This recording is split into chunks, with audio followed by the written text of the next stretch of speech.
So look, South Africa, as I warned about several weeks ago, before the election, it has been now undermined by means of what can only be called a soft coup, an electoral sabotage. But I don't only mean by means of rigged elections, but by comprehensive subversion, manipulation, and infiltration of their domestic political landscape by the United States. The so-called Democratic Alliance, the DA,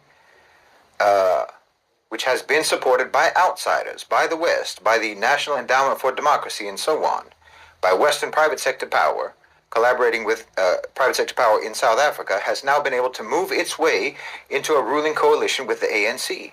Okay, the DA is anti-BRICS. It's pro-Zionist. They represent the colonizer class and colonizer interests.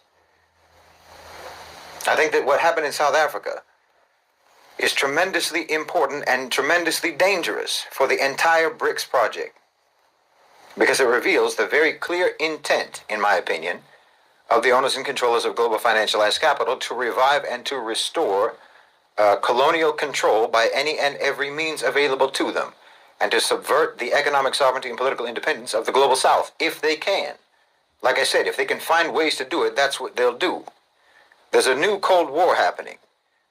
It's a Cold War that's happening right now, and I think that we're seeing espionage and covert operations and political intrigues, the likes of which we haven't seen since the 1950s, 1960s.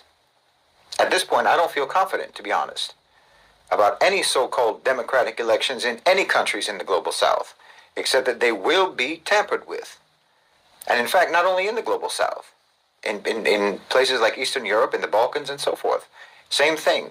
South America, obviously, this is also happening. This is especially going to be the case in any country that operates according to a parliamentary system, because they're very easy to manipulate and tamper with. I think that BRICS should draft a uniform policy that requires all member states, or at least encourages all member states, to ban the National Endowment for Democracy from funding any political party or any NGO in their countries. And you can add to that USAID as well, USAID.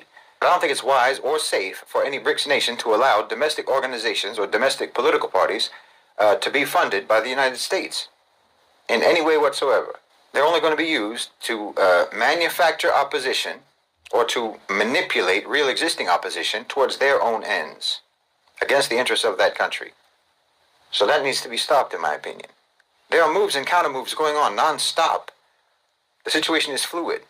While there's no doubt in my mind that the global South will rise, it's not at all clear who is going to be in control of the global South when all is said and done. The global South will rise, but who's going to be managing that, we don't know yet. The economy is shifting, there's no question.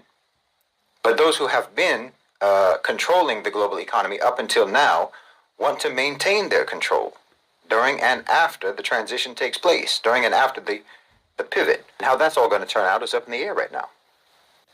And it's being determined, that outcome is being determined by decisions that are being made now. The most dangerous situation is in Africa, because of course Africa is absolutely the most important continent on the planet. The most important continent to the planet. And the next most important, and therefore the next most at-risk region, is the Middle East. The Middle East and Africa power the whole global economy.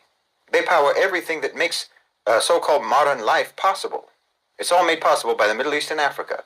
And if the West was an actually civilized civilization, that would mean that peace and stability in the Middle East and in Africa should be of paramount importance. Good relations and harmonious dealings and so on, that would be the priority if they were civilized people.